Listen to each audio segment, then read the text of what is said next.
السلام علیکم ورحمۃ اللہ وبرکاتہ۔ سبحان اللہ وبحمدہ سبحان اللہ العظیم۔ اللہم صلی علی محمد وعلی آل محمد کما صلیت علی ابراہیم وعلی آل ابراہیم انک حمید مجید۔ اللہم بارک علی محمد وعلی آل محمد کما بارکت علی ابراہیم وعلی آل ابراہیم انک حمید مجید۔ دوستو، آج 14 دسمبر 2021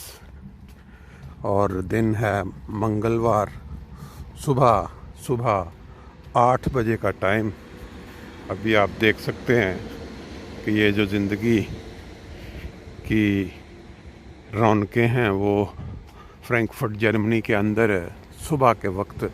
کیسی نظر آ رہی ہیں۔ ٹرین ابھی ایک سائڈ سے نکلی، وہ اس کی منزل تھی فرینکفرٹ مین اسٹیشن ریلوے اسٹیشن، اور یہ جو ابھی آئی ہے یہ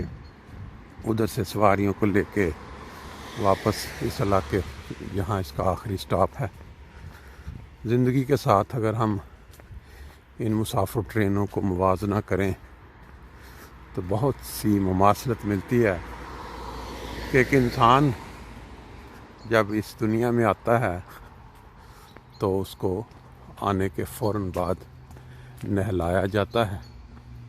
اور پھر جس دن وہ اس دنیا سے روانہ ہو رہا ہوتا ہے اسے ایک دفعہ نہلا کر اس دنیا سے روانہ کیا جاتا ہے اور زمین کے سپرد کر دیا جاتا ہے۔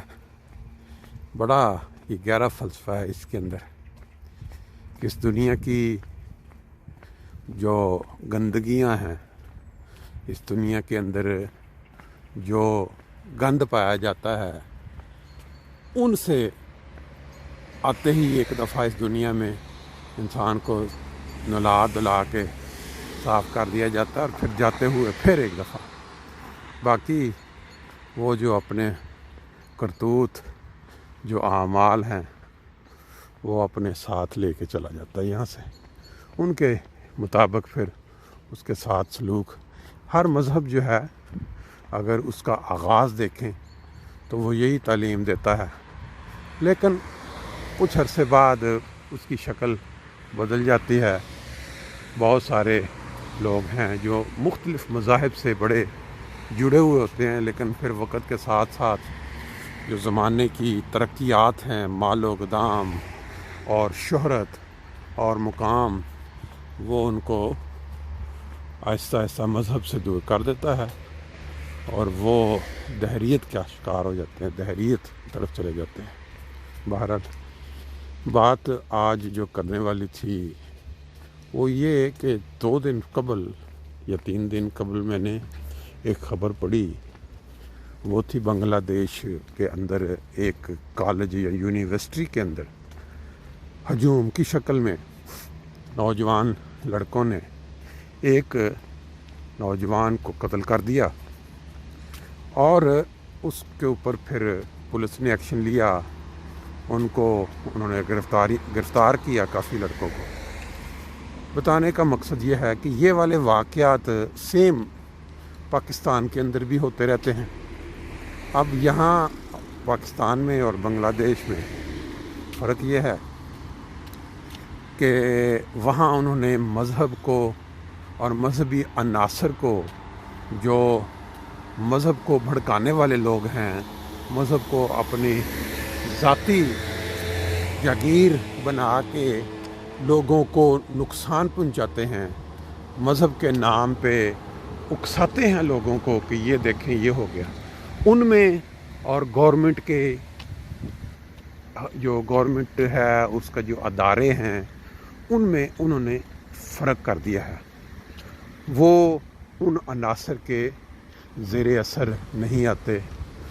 زیر عتاب بھی میں کہہ لوں گا کہ وہ نہیں آتے ان مذہبی عناصر کے، جس طرح کہ پاکستان میں ہوتا ہے۔ اب وہ جو واقعہ میں آپ کو بتا رہا ہوں اس کے اندر کیا ہوا ہے کہ 20 لوگوں کو ان کی عدالت نے سزائے موت سنائی ہے۔ یہ ہے انبلیویبل چیز ہے لیکن انہوں نے جب پکڑا ان کو اور ان پہ مقدمہ چلا تو جیسے جیسے ثابت ہوتا چلا گیا کہ فلاں نے بھی بیچ میں، تو انہوں کو اب چیز نیکسٹ جو سب سے زیادہ ضروری آتی ہے وہ یہ ہے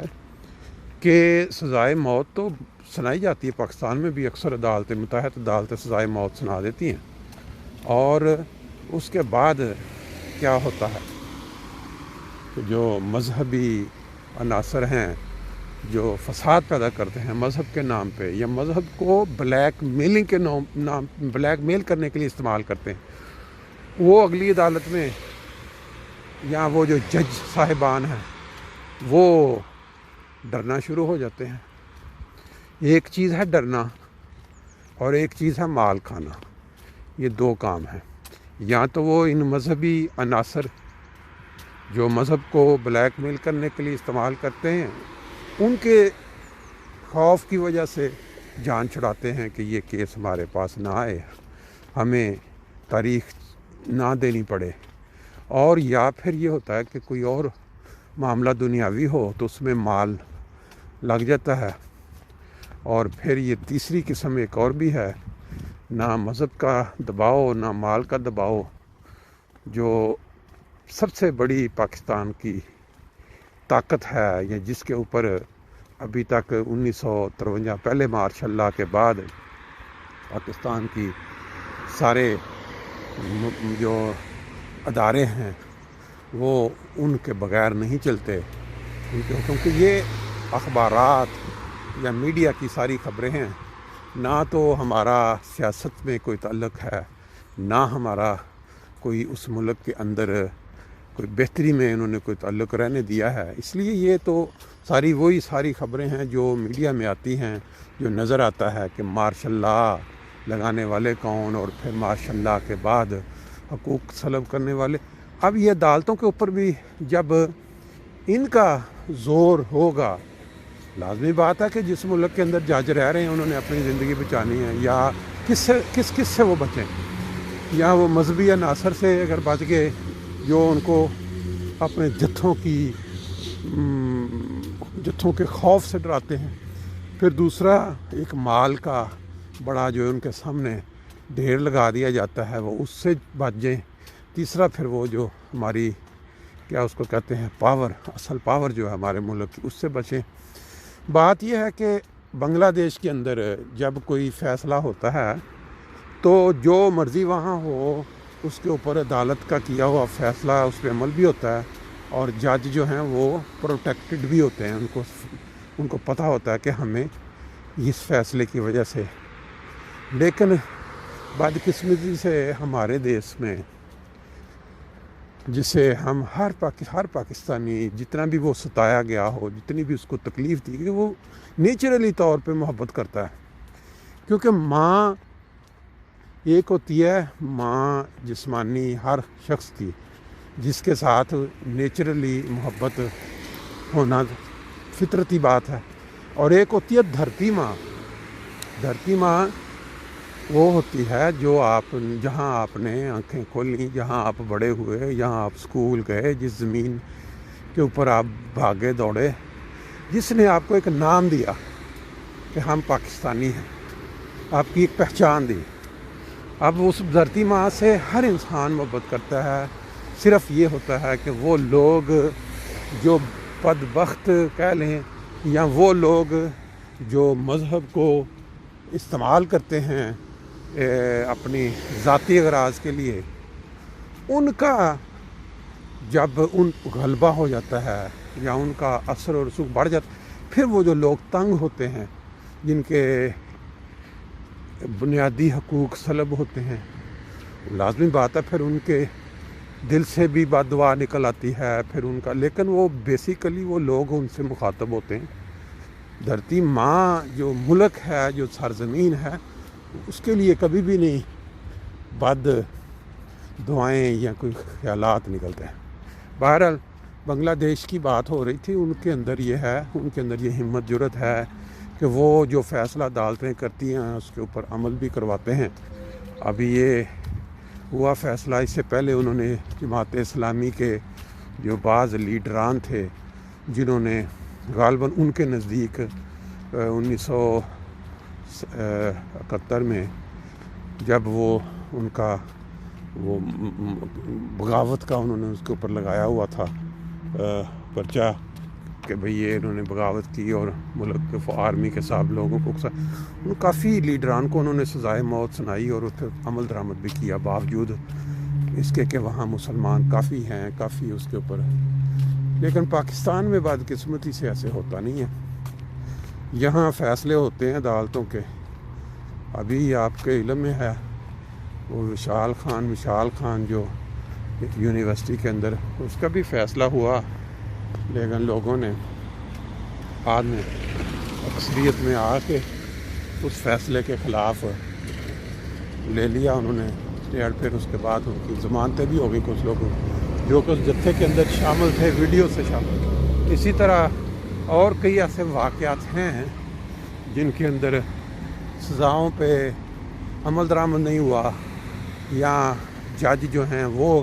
خوف کھاتے ہیں انصاف کا تقاضا پورا کرتے ہوئے. یہ صبح کے مناظر یہ دیکھیں، ایک سائیکل کے اوپر ایک چھوٹے بچے کو ساتھ لے کے ماں کیا تیزی کے ساتھ یہاں سے گزری ہے. یہاں کے جو لوگ ہیں بڑے ایکٹیو ہیں، جو عورتیں ہیں، بندے ہیں،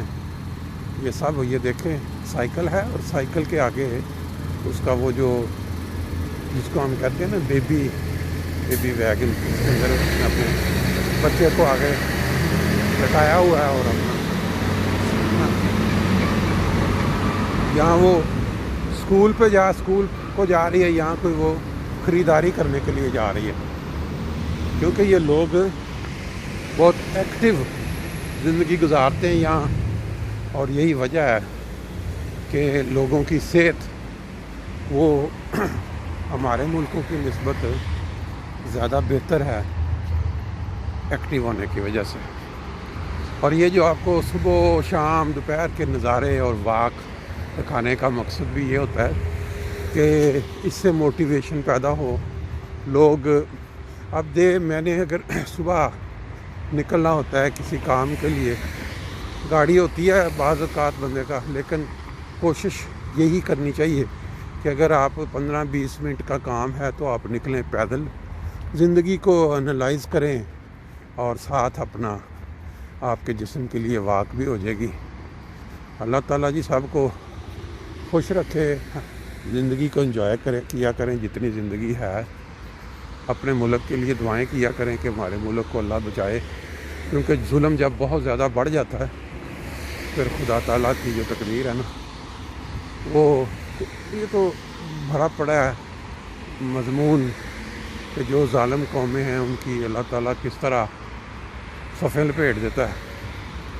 اب کس لیول تک انہوں نے پہنچنا ہے ظلم میں کہ پھر وہ وقت آ جائے. لیکن دل یہی کرتا ہے کہ خدا کوئی ایسا مائی کا لال پاکستان کو مہیا کر دے جو کایا پلٹ کے رکھ دے ان لوگوں کی جو ظالم ہیں، جو مذہب کو استعمال کرتے ہیں. یہ ان ممالک میں جہاں ہم بس رہے ہیں یورپ میں، ان میں بھی پہلے مذہب کا عمل دخل ہوتا تھا، بڑی تکالیف دی جاتی تھی لوگوں کو چرچ کی طرف سے. لیکن پھر انہوں نے جب اس کو علیحدہ کیا تو اس کے بعد یہ ترقی کرنا شروع ہوئے. لیں جی، اللہ حافظ، پھر انشاءاللہ نیکسٹ.